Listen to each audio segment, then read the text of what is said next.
100 বছর আগে যারা ছিল ওরা আজকে নাই, আবার আজকে যারা আছি 100 বছর পরে তারা থাকবো না। এটাই চির সত্য।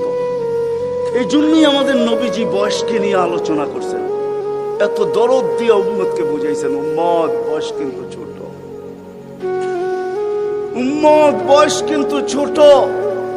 সত্য এটাই, যুবকদের বৃদ্ধ পর্যন্ত পৌঁছবে এটার কোনো গ্যারান্টি নাই। এই জন্যই ফেরেশতারা আল্লাহকে প্রশ্ন করছিলেন, আল্লাহ এত কেন সংখ্যা বানাইলেন, দুনিয়াতে জাগা তো নিবে না? আল্লাহ বলছে জাআলতু লাহুমুল মাউতা, আসার সিরিয়াল রাখছি, যাওয়ার কোনো সিরিয়াল রাখি নাই। আসবে আর যাবে, জাগার অভাব হবে না। তো ফেরেশতাদের প্রশ্ন ছিল, ওরা তো মৌতের চিন্তায় দুনিয়ায় বাস করতে পারবে না, মজা পাবে না, সারাদিন স্বামীও ঝুমতে থাকবে। স্ত্রী জিজ্ঞাসা করবে কেন ঝুমতেছ, সামনে মৌত। স্ত্রীও ঝুমতে থাকবে, স্বামী বলবে কেন ঝুমতেছ, বলবে সামনে মৌত। সন্তানও ঝুমতে থাকবে, মা বাবা ঝুমা বোঝেন তো, ঝুমা, হ্যাঁ ঝুমতে থাকবে। মা বাবা জিজ্ঞাসা করবে ঝুমিস কেন, সামনে মৌত। বড় ঝুমতে থাকবে, ছোট জিজ্ঞাসা করবে ঝুমো কেন, সামনে মৌত। বড় ছোট ঝুমতে থাকবে, বড় জিজ্ঞাসা করবে ঝুমো কেন, বলে সামনে মৌত। সবাই মৌত মৌত বলে চিৎকার দিবে, দুনিয়ার মজা তো পাবে না, পাঠায় লাভ কি? আল্লাহ জবাব দিছে জাআলতু লাহুমুল আমালা, প্রত্যেকের দিল আশা দিয়ে ভরা দিছি, বাঁধবে বাসা, এতে তোমাদের সন্দেহ নাই। তোমাদের চিন্তা করতে হবে না, আশা দিয়ে দিল ভরা। যদিও যুবক তুমি যৌবনের আশা নিয়ে বেঁচে আসো যে আমি বৃদ্ধ পর্যন্ত পৌঁছবো, না না না না না না, বেশি দূর যেতে হবে না। মাদায়ার রাস্তা যাও, ঢাকা থেকে চিটাগাং পর্যন্ত জিজ্ঞাসা করো এই রাস্তাকে যে এই পর্যন্ত তুমি কতজন যুবকের জান নিছ, যারা ঘোড়ার উপরে বসা ছিল। ঘোড়ার উপরে, ঘোড়া ছিল কি, ঘোড়া চিনেন? আগের জোড়ায় ঘাস খাইতো, এখনকার ঘোড়ায় পেট্রোল খায়, পেট্রোল। এটা ঘোড়াই, এটা ডিজিটাল ঘোড়া, আর ওটা অ্যানালগ ঘোড়া ছিল। ওটা গোস্ত মাংসের বানানো ঘোড়া, আর এটা লোহা লক্করের বানানো ঘোড়া। জিজ্ঞাসা করো রাস্তাকে এই পর্যন্ত কত যুবককে তুমি ঘোড়ায় বসা অবস্থায়, সে কিন্তু ঘোড়াই বসা ছিল, ঠিক না? কি অ্যাক্সিডেন্ট হয় না, হয় না? হ্যাঁ, রাস্তাকে জিজ্ঞাসা করো আর কতদিন নিবা, আর কতগুলা নিবা। তো রাস্তা জবাব দিবে যতদিন থাকবো অতদিন নিতেই থাকবো, অতদিন নিতেই থাকবো। বিদা আসার সিরিয়াল আছে, যাওয়ার কোনো সিরিয়াল নাই। এই জন্যই নবীজি বড় দয়া দিয়ে আমাদেরকে বুঝাইছেন, চোখে পানি নিয়ে উম্মতকে বুঝাইছেন। হায় হায় হায়, মনে উঠলো। এই জন্য বলতেছি জিবরিল আর মিকাইল আলাইহিস সালাম, কারণ আল্লাহ রসুল যেদিন ভূমিষ্ঠ হন, যেদিন জন্ম নেন, যেদিন দুনিয়াতে পা রাখেন, তো মিকাইল আলাইহিস সালামকে আল্লাহ বডিগার্ড হিসাবে নির্ধারণ করেন যে তুমি আমার বন্ধুর বডিগার্ড। কাহিনী মনে উঠলো, এই জন্য বলতেছি। যখন হালিমা সাদিয়ার কাছে ছিল, 5-6 বছরের বাচ্চা, বাহিরে শিশুদের সাথে খেলতে ছিল, ইহুদিদের এক আলেমদের জমাত যাইতেছিল, হঠাৎ চোখ পড়ছে, দেখা চিরা ফেলছে। তো দুইজনকে বলছে মনে তো হয় ওইটাই, কান্না হু হু, মনে হয় ওইটাই, কিন্তু দুইজনে আগে সত্যায়িত করে আসো আসলেই ওইটা কিনা। তো দুইজন আইসা আল্লাহ রসুলকে উল্টায় পাল্টায় দেখছে, দেখা যায় বলছে আল্লাহি ইন্নাহু হু, এটাই ওইটা, এটাই ওইটা যাকে আমরা তালাশ করতেছি। বলছে তোমরা যদি স্বীকৃতি দাও এটাই ওইটা। বড় দক্ষ লোক আইসা দেখছে, পিঠের কাপড় উঠায় দেখছে, উল্টায় দেখছে, পাল্টায় দেখছে, যে বলছে স্বীকৃতি দিছে এটাই ওইটা। তো বলছে দুইজনকে নির্ধারণ করো, যে কতল করে দেখ। কেননা নবী আমাদের ভিতর থেকে আসে নাই, আমরা অক্ষেপায় ছিলাম। কেননা আমরা নবীর বংশধর, নবীর সন্তান, আমরা বনি ইসরাইল, আমাদের ভিতর থেকে আসবে, আমরা অপেক্ষায় ছিলাম, আসে নাই। এই ছোট অবস্থায় কতল করো। যখন দুইজন আগে বাড়ছে, তো মিকাইল আলাইহিস সালাম উপরে উঠে নিয়ে গেছেন, গায়েব করে ফেলছেন। 1% ওদের সন্দেহ ছিল। যখন নিয়ে গেছেন তো চিৎকার দিয়া সবাই বলতেছে ওয়াল্লাহি ওয়াল্লাহি ইন্নাহু হু ওয়ালাকিন কুতিবা ফি কিতাবিনা লা তাকদির, এইটাই উনি, আমাদের কিতাবে এটাও লেখা আছে, তোমরা হত্যা করতে চাইলেও পারবে না। তো মিকাইল আলাইহিস সালাম জন্ম লগ্ন থেকে যেদিন আল্লাহ রসুল প্রাপ্ত বয়স্ক হয়েছেন ওদিন আল্লাহ জিবরিল আলাইহিস সালামকে অ্যাড করছেন যে জিবরিল তুমি ডান দিকে থাকবে, মিকাইল বাম দিকে থাকবে, তোমরা দুইজন আমার বন্ধুর বডিগার্ড, দুইজন হেফাজত করবে আমার বন্ধুকে। এই জন্য ওলামারা জানে মদিনা মুনাওয়ারা হিজরত করে যাওয়ার পরে মুহাজির আনসার বসছিল যে কাছেই তো ইহুদিদের এলাকা বনু নজির আর কোরাইজা, ওরা ছোটবেলার থেকে তাক পাইতা আছে কখন পাবে নাগালে আর আল্লাহর রসুলকে হত্যা করে দিবে। বিদে আমরা এইভাবে ছাড়তে পারি না। বলছে মুহাজির তোমাদের মত কি? বলছে আমরা একদিন পাহারা দিব। আনসার বলে আমরা একদিন পাহারা দিব। চলা শুরু হলো, আজকে মুহাজির কালকে আনসার, আজকে মুহাজির কালকে আনসার। 2-3 দিন যাওয়ার পরে আল্লাহ কোরআনের আয়াত নাযিল করে দিয়েছেন, আল্লাহু ইয়াসিমুকা মিনান নাস। পুরা আয়াত বললাম না, শব্দ বললাম, বাল্লিগ মা উনজিলা ইলাইকা মির রাব্বিক ফাইন লাম তাফআল ফামা বাল্লাগতা রিসালাতা রাব্বি আল্লাহু ইয়াসিমুকা মিনান নাস। আল্লাহ চিৎকার দিয়া বলতেছে, বন্ধু পাহারা সরান, আপনাকে অন্য পাহারা দিবে, এটা আমাদের সহ্য হবে না, সরান পাহারা। পাহারা তো আমরা দিব, পাহারা তো আমরা দিব। ওই জিবরিল মিকাইল একদিন জিজ্ঞাসা করছে, মা জালা আরাকা তাবকি, যেদিন থেকে আপনাকে দেখতেছি চোখে পানি কেন? কখনো পানি ছাড়া তো দেখি না। চোখে পানি টলটল টলটল করতে থাকে, মাঝে মাঝে গড়ায় গড়ায় পড়তে থাকে, এত কাঁদেন কেন? এত কাঁদেন কেন? বসে যেদিন থেকে জান্নাত জাহান্নাম দেখা আসছি উম্মতের ব্যথা আর চোখের পানি বন্ধ হয় না। উম্মতের জন্য চোখের পানি বন্ধ হয় না। আজকে ওই উম্মতকে আল্লাহ ডাকে। তাইলে আমি বলবো না কেন আব্দুল কাদের জিলানী লিখবে না কেন? চিনেন আব্দুল কাদের জিলানীকে? চিনেন? আরে নাম শুনছেন কোনদিন?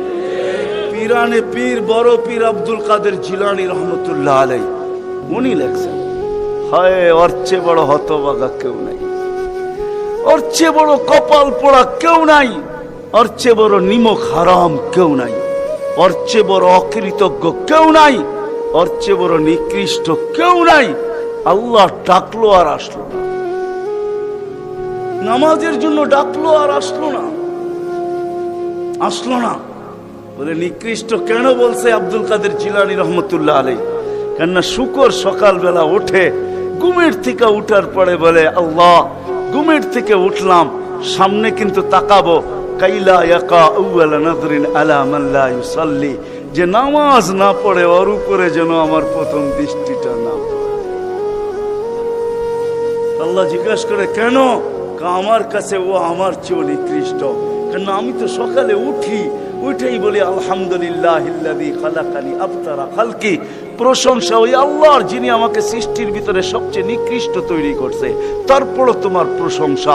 আমি তো উঠেই তোমার গীত গাই, কিন্তু তুমি ডাকো তারপরও ও সাড়া দেয় না, তো আমার মন বলে ও আমার চেয়ে নিকৃষ্ট।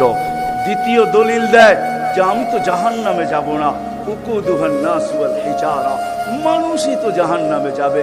আমাকে তো কিয়ামতের দিন বলা হবে কুনু তুরাবা, মাটি হয়ে যাও, আমি মাটি হয়ে যাব। কিন্তু মানুষকে তো এই কথা বলা হবে না, মানুষকে তো বলা হবে উকুদুহান নাস ওয়াল হিজারা, তুমি জাহান্নামের ইন্ধন হবে, মানুষই জাহান্নামের ইন্ধন হবে, আবার মানুষই জান্নাতের উচ্চ শিখরে উঠবে। এই জন্য শুকর বলে অর্থে নিকৃষ্ট কেউ নাই। তো আব্দুল কাদের জিলানী পীরানে পীর বড় পীর আব্দুল কাদের জিলানী রহমতুল্লাহ আলাইহিও বলেন যে অর্থে নিকৃষ্ট কেউ নাই। এই জন্য যদি পুজো আইসা থাকে, কথা আগে নেওয়ার আগে, শেষ করার আগে এইখানেই প্রতিশ্রুতি নিতে চাই যে আজকে যারা এই মজমায় আসি, দুকে হাত রাখা ওয়াদা করব যে আজকের পরে, বিশেষ করে যুবকরা, যে আজকের পরে আর আমি কোনোদিন নামাজ ছাড়ব না। ওয়াদা, বিলকুল ওয়াদা, তাইলে আগে চলতে পারি। ওয়াদা কিন্তু আজকের থেকে আর নামাজ ছাড়ব না, আজকের থেকে আর নামাজ ছাড়ব না। সিজদাকারী আল্লাহর কুদরতি। আলী রাদিয়াল্লাহু তাআলা আনহু বলছেন, তুরিদু আন তাতাকাল্লাম মা আল্লাহ, তুমি চাও আল্লাহর সাথে কথা বলবে? হায় হায়, আমি তো বলি মুসা আলাইহিস সালাম কথা বলতে গেলে 4টা শর্ত ছিল। 4টা। কয়টা? তুর পাহাড় হইতে হবে, এছাড়া কথা বলতে পারতেন না। কি উলামা বলে কি সত্য না মিথ্যা? হ্যাঁ হ্যাঁ, না ঘরে বয়া বয়ে বিছনায় কথা বলতে পারতেন? তুর পাহাড় হইতে হইতো, গেলেই জুতা খুলতে হইতো। সময় নির্ধারিত ছিল। কি ছিল? এই সময় আসলে কথা হবে, নাইলে হবে না। আবার কথার সীমা রেখা ছিল, আজকে এতটুকু বলবে, বাকিটুকু কালকে, আর বেশি বলা যাবে না। হায় হায়, এই উম্মতের জন্য কোনো শর্ত নাই। এই উম্মতের জন্য কোনো শুধু শর্ত আছে 20 মিনিট, 45 মিনিট, 3 পূর্ণ 45 মিনিট বলতে পারবে না। সূর্য উঠতেছে তখন, সূর্য ডুবতেছে তখন, আর সূর্য যখন ডলতেছে তখন 15 মিনিট করে 45 মিনিট। এছাড়া সারা দিন কথা বলতে পারবে, ইচ্ছা হোক।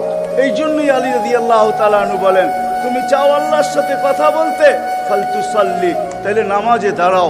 লিআন্নাল মুসাল্লিউন ফাইন্নাল মুসাল্লি ইউনাজি রাব্বা, নামাজি আল্লাহর সাথে কথা বলে। আল্লাহ সুযোগ দিয়েছে। আবার আল্লাহ কথা বলে, কোনো শর্ত নাই। ছোট ছোট বাচ্চা হাফেজ হয়ে গেল, দেখলেন। এ যদি সারাদিন কোরআন পড়তে থাকে, তা আল্লাহ বলে কোরআন আল্লাহর কালাম। কি? হ্যাঁ, আপনি সূরা ফাতিহা পড়েন, এটা কি ফাতিহা? হ্যাঁ, আলহামদ পড়তেছেন আপনি? না না না, আল্লাহ আপনার সাথে কথা বলতেছে, কেন? এটা আল্লাহর কালাম। আলী রাদিয়াল্লাহু তাআলা বলে, তুমি চাও আল্লাহ কথা বলো, ফালিতাতলুল কুরআনুল কারীম। উলামাদেরকে জিজ্ঞাসা করেন, উজু না থাকলেও কোরআন মুখস্থ পড়া যায়, যায় না? হ্যাঁ, শুধু নাপাক হইলে পড়া যায় না, ঠিক না? নাপাক ছাড়া বাচ্চা থেকে বাচ্চাও যদি সারাদিন পড়তে থাকে, আল্লাহ নিষেধ করবে না। শেষ করে যদি আবার শুরু করে, আল্লাহ নিষেধ করবে না। আল্লাহ বলবে, তুই এক সময় ক্লান্ত হয়ে যাবি, কিন্তু আমি কথা বলতে বলতে ক্লান্ত হব না, আমি তো বলতেই থাকবো। বিদায় মেরে দোস্ত, আজকের থেকে নামাজ ছাড়বো না, পাক্কা ওয়াদা। যুবকরা কি বলে? যুবকরা সবচেয়ে বেশি আমার যুবকদেরকে দরকার। যুবকরা যদি নামাজি হয়ে যায়, চলো মনে উঠলো বলেই দেই, তুমি জানো না যুবক সেজদায় কি রাখা আছে? যুবক যখন সেজদায় যায় সুবহান রাব্বিয়াল আলা বলে, আলা সুবহান রাব্বিয়াল আলা, আল্লাহ উপর থেকে চিৎকার দিয়া বলে, সাব্বাহতানি সাব্বাহতুক, তুই আমাকে পবিত্র বললি আর তুই অপবিত্র থাকবি, এটা হইতে পারে না। তুইও পবিত্র, গুনাহ মাফ। আলাইতানি ফাআলাইতুক, তুই আমাকে মহান বললি আর তুই মহানত্ব পাবি না, এটা হইতে পারে না। তুইও মহান। বলে, আল্লাহ কেমন মহান? বলে, তোর জন্য আরশের নিচে গ্যালারি এখনই ঠিক করতেছি, তোকে আরশের নিচে আমি ছায়া দিব, কয়েকটা গ্যালারি দিব তোকে। হ্যাঁ, সুপার ডিলাক্স গ্যালারি, যেখানে তুমি বসবে, যা চাবে তা পাবে, খাইতে থাকবে আর হিসাব কিতাব দেখতে থাকবে। আল্লাহকে যদি বলি, আল্লাহ এই গ্যালারি কেন দাঁড় করাবেন? আল্লাহ যেন আমাকে বলতে চায়, কয় হিসাব কিতাব দর্শক না হইলে খেলতেও ভালো লাগে না, আবার দর্শক না হইলে খেলতেও ভালো লাগে না, আর দর্শক ছাড়া খেলাও জমে না। আল্লাহ বলে, তোকেদেরকে দর্শক বানাবো, কেন? হিসাব কিতাবও তো একটা খেলা, ঠিক না? কি বলেন? হ্যাঁ, খেলাই হবে হিসাব কিতাবের। আরশের নিচে হবে মেলা, আর বাহিরে হবে হিসাব কিতাবের খেলা, ঠিক না? কাউকে 50,000 বছর দাঁড় করায় রাখবে। ইয়াউমা তুবলাস সারাইর, সমস্ত গোপন তথ্যগুলা যেগুলা দুনিয়াতে আমরা লুকায়িত রাখছি, কেউ জানে না, সব আল্লাহ ওইখান থেকে উদ্ঘাটন করে নিয়ে আসবে আর সামনে ছড়ায় দিবে, আর হিসাব কিতাব নিতে থাকবে। 50,000 বছর দাঁড় করায় রাখবে। লা ইয়াজাল কদম আবদিন, পাও হেলাইতে দিবে না। আল্লাহ বলছে, দুনিয়ায় বহুত ছুটছ, দুনিয়ায় বহুত ঘুরছ, দুনিয়ায় বহুত করছ, আমি কিচ্ছু বলি নাই, শুধু তাকায়া ছিলাম। নাজিরুন কাইফা তা'মালুন, তুমি কি করো আমি দেখতেছিলাম, তুমি বলতেছিলাম আমি শুনতেছিলাম। কুলতু ফাসামি'তু, আমি শুধু শুনছি, তুমি করতেছিলে আমার বিরুদ্ধে। ফাতাহাম্মালতু, আমি সহ্য করতেছিলাম, কিছুই বলি না। আজকে দেখাবো তোমাকে গ্যালারি রাখবে তোমার জন্য যুবক, গ্যালারি। এত মর্যাদা। জমিনে চলবে তুমি, তারেক হাদিস নিয়ে নাও। জমিনে চলবে, আল্লাহ তোমাকে দেখায়া দেখায়া উপর থেকে বলবে লাউলা ইয়া শাবাব, ও যুবক তুই যদি জমিনে না থাকতি, লাউলা শাবাবা খুশা, ওই যুবক যদি জমিনে না থাকতো, যারা আল্লাহর ভয়ে নিজেকে লজ্জাপতির মতো গুটায় আনিছে। আজান শুনতে দেরি, মসজিদের দিকে দৌড়াইতে দেরি হয় না, আল্লাহর হুকুম সামনে আসতে দেরি, পুরা করতে দেরি করে না, নবীর তরিকার বিরুদ্ধাচারণ করে না। এইখানে একজন যুবকও পাওয়া যাবে না। চুল তো প্রতি মাসে কাটে, প্রতি মাসে না কাটক 2 মাস অন্তর কাটে, 2 মাস অন্তর না কাটক 3 মাস অন্তর কাটে, 3 মাস অন্তর না কাটক 6 মাস অন্তর কাটে, 6 মাস না কাটক 2 ঈদে তো কাটেই কাটে। কিন্তু একজনও যুবক এখানে পাওয়া যাবে না যে সেলুনে যায় বলছে যে এই 12ই রবিউল আউয়াল আসতেছে। একজন যুবকও পাওয়া যাবে না। হয় আমি কোনো মতবাদের কথা বলতেছি না, একজন যুবক পাওয়া যাবে না যে সেলুনে যায় বলবে, নবগঞ্জ বাজারে যায় বলবে, বা মাদায়া যায় বলবে, বা কুমিল্লা বলবে, বা যেই কোনো সেলুনে যায় বলবে যে তোমার এখানে চুল কাটার বড় ডিজাইন আছে, সমস্ত ডিজাইন আজকে সরাও, আজকে আমি আসছি, আমাকে আমার নবীর তরিকা মতো চুল কাটা দাও। একজন যুবক এখানে পাওয়া যাবে না। যেই যুবক জীবনে বলছে যে আমাকে নবীর তরিকা মতো আজকে চুল কাটা দাও, আজকে কোন স্টাইল না, মুহাম্মদুর রাসূলুল্লাহর স্টাইল। যদি বলে তুমি এই স্টাইলে চুল কাটবে কেন, বলছে চুল কাটা দিয়ে জান্নাতে যেতে। হ্যাঁ হ্যাঁ সত্য এটাই, হাদিসে আছে মান তামাসসাকা বিসুন্নতি ইনদা ফাসাদি উম্মতি। তামাসসাক বুঝেন? আগে গ্রামগঞ্জে ছিল শাখো, শাখো চিনেন? কয়টা বাঁশ দিয়ে বানাইতো? একটা বাঁশ দিয়ে, ঠিক না? আর উপরে বান্ধা দিত আরেকটা বাঁশ, ঠিক না? দুর্বল মানুষগুলো ওটা দৌড়া দৌড়া পার হইতো, ঠিক না? আর শহরের মানুষ আসলে আগের থেকে পাও কাঁপা শুরু হইতো, কেন হয়তো পার হওয়ায় অভ্যস্ত না, ঠিক না? কি বলেন? 6 জনে মিলা পার করতো, ঠিক না? উপরের বাঁশটা কেন বাঁধা হয়েছে? এই জন্য বাঁধা হয়েছে যে যদিও সাকর থেকে পাও পিছলায় চলে যায়, তাহলে তুমি যেন বাঁশটা ধরে লটকায়া থাকতে পারো, দূরের থেকে কেউ দেখা এসা ছুঁইটা তোমাকে ওইখান থেকে উঠাইতে পারে, পানির ভিতরে তুমি না পড়ো। আল্লাহ রসুল বলে একটা সময় আসবে, কোন উম্মত যদি আমার একটা সুন্নত ধরে এরকম লটকায়, আল্লাহ রসুল বলে তাকে 1 শহীদের না 100 শহীদের সওয়াব দেওয়া হবে। জান্নাতে যাওয়ার জন্য 1 শহীদের সওয়াবই যথেষ্ট, এইখানে 100 দেওয়া হবে। এই জন্যই হাদিসের শব্দ আসছে মান তামাসসাকা বিসুন্নতি, যে আমার একটা সুন্নত ধরে লটকায়া থাকবে। যুবক যদি ভাবে যে কোন সুন্নতই তো আদায় করতে পারতেছি না, না পরিবেশের জন্য পারতেছি, না দুনিয়ার জন্য পারতেছি, কোনোভাবেই পারা সম্ভব না, আমিও জানি পারা সম্ভব না, সবগুলোর উপরে আমল করা যাবে না। যুবক যদি বলে যে আমি আমার চুল কাটাকে সুন্নত বানায় নিলাম, নবীর এই সুন্নত ধরে আমি আটকায় থাকবো, লটকায় থাকবো, যখনই সেলুনে যাব ওকে বলবো সমস্ত ডিজাইন সরা, আমার নবীর ডিজাইনে আমাকে কাটা দে, আমার বিশ্বাস চুল কাটা দিয়ে সে জান্নাতে যাবে। চুল কাটা দিয়া একজনও পাওয়া যাবে না, আরেকটা বললেও পাওয়া যাবে না। এই পুরা গ্রাম না, পুরা চান্দিনা থানায় উপজেলার ভিতর থেকে কোন নববধূ পাওয়া যাবে না। পাওয়া যাবে চান্দিনার গ্রামে গ্রামে এখন বিউটি পার্লার আছে না নাই? ঘরে ঘরে বিউটি পার্লার আছে, অনলাইনে সব বিউটি পার্লার চলে, অনলাইনে এসে সেই জায়গায় যায়। কোন নববধূ পাওয়া যাবে না যে বিউটি পার্লারে যায় বলছে তোমাদের সমস্ত সাজ রাখো, আজকে আমার প্রথম রাত্র, প্রথম দর্শন, প্রথম জীবনের রাত্র, এটা আর জীবনে কোনোদিন ফিরে আসবে না, আজকে আমার বাসর রাত্রে হবে, আজকে আমি সাজতে আসছি, কিন্তু তোমাদের ডিজাইনে না, আমাকে ফাতেমার ডিজাইনে সাজায় দাও, বাকি অন্য দিন আসবো, তোমরা তোমাদের ডিজাইন মতো আমাকে সাজায় দাও, কিন্তু আজকে প্রথম রাত্র আমি ফাতেমার ডিজাইনে সাজতে চাই। একজন নববধূ পাওয়া যাবে না। কি বলেন? চলে তো যাব, আমি কথা শেষ জায়গায় চলে আসছি। চলে তো যাব। 100 বছর আগে যারা ছিল ওরা আজকে নাই, 100 বছর আমরা পরে আমরা থাকবো না। জীবনটা বড় ছোট।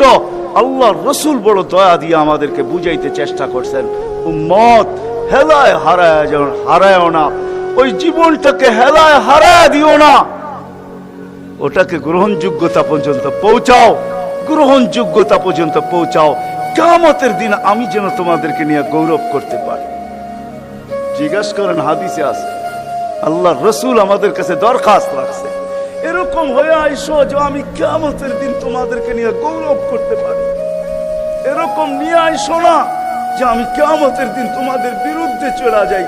আমি যদি বিরুদ্ধে চলে যাই তো আল্লাহ চলে যাবে। আমি দুনিয়ার বাস্তব হায়াত, কোরআনের আয়াত দেখাইতেছি। এইখানে হাজি পাওয়া যাবে 2-4 জন, বেশিও পাওয়া যাবে। কি হজ করছেন আপনি? হজ করছেন? আলেম ওলামাও পাওয়া যাবে, হাজি পাওয়া যাবে না? পাওয়া যাবে না? হজ করছেন? উমরায় গেছেন? নাহলে উমরায় যাওয়া পাওয়া যাবে। মদিনা মুনাওয়ারা যাওয়ার পরে রওজা একটা আয়াত লেখা আছে, রওজার উপরে কোরআনের আয়াত, ফাইন জাউকা, বন্ধু আপনার কাছে যদি আমাদের উম্মত আসে, ওয়াস্তাগফিরাল্লাহ, আর আল্লাহর কাছে যদি মাপ চায়, ওয়াস্তাগফারা লাহুমুর রাসূল, আর আপনি যদি একটু ইশারা করে দেন, লাওয়াজাদুল্লাহ তাওয়াবার রহিমা, তো আমি আল্লাহ মাফ করে দিব, দ্বিধা করব না। কত দুনিয়াতে যে রসুল যার কাছে যে মাপ চাওয়ার পরে আল্লাহ গ্যারান্টি দিতেছেন, আয়াতটা লেখা আছে রওজার উপরে। বিশ্বাস না হলে বাড়িতে যায় যুবকদেরকে বলতেছি সার্চ দিও রসুলের রওজা, দেখবা এই আয়াতটা এখনো লেখা আছে ওইখানে। ফাইন জাউকা ওয়াস্তাগফিরাল্লাহ ওয়াস্তাগফারা লাহুমুর রাসূল লাওয়াজাদুল্লাহ তাওয়াবার রহিমা। দুনিয়াতে আল্লাহর রসুল হক করে দিলে আল্লাহ মাফ করে দিবে। তো আল্লাহর রসুল বলছে দুনিয়ার জীবনটাকে এরকম নিয়ে আইসো না, আমি যেন গৌরব করতে পারি এরকমই নিয়ে আইসো। এরকম নিয়ে আইসো না যে কিয়ামতের দিন আমি তোমাদের বিরুদ্ধে চলে যাই। আমি যদি বিরুদ্ধে চলে যাই আর কেউ তোমাদের পক্ষে থাকবে না। এই জন্যই কোরআনে আরেক আয়াত আমাদেরকে চিৎকার দিয়া বুঝাইতে চাইতেছেন, রব্বি ইন্না কওমি ইত্তাখাযু হাযাল কুরআনা মাহজুরা। ও আল্লাহ, উম্মতকে চোখের পানি ঝরায়া ঝরায়া বুঝাইছি। আমি যে চান্দিনার মানুষকে কেমনে বুঝাবো আমি বুঝাইতে পারতেছি না। কেমনে বুঝাইলে আপনারা বুঝবেন? যে রসুল দুনিয়ার থেকে যখন বিদায় নিতেছে তো জিবরিল আলাইহিস সালাম কাঁদতে কাঁদতে আসছেন। আমি হাদিসকে শর্ট করতেছি। আল্লাহ রসুল জিজ্ঞাসা করতেছে, আতাবকিয়া জিবরিল, আপনি কাঁদেন কেন? বলে আজকেই শেষ দিন, আর কোনোদিন ওহী আনার জন্য যাওয়া হবে না। আর ওহীর কারণে যে নৈকট্যময় পৌঁছতে পারতাম আর কোনোদিন পৌঁছতে পারবো না। আজকেই আমার শেষ, চাকরি শেষ, আমি এলপিআরে চলে যাব। ওই নৈকট্যময় জায়গায় যাওয়া হবে না। আর কিয়ামত পর্যন্ত কোনো নবী আসবে না। বিদায় কোনো নবীর দুয়ারে আমার আশা হবে না। আজকেই শেষ, বিদায় এলপিআরে যাইতে চলছি। 16,313 জন রসুলের কাছে আমার আনাগোনা ছিল, এই জন্য আমার চোখের পানি। তারপরে জিবরিল প্রশ্ন করছে, ওয়াতাবকি আনতা, আপনি কেন কাঁদেন?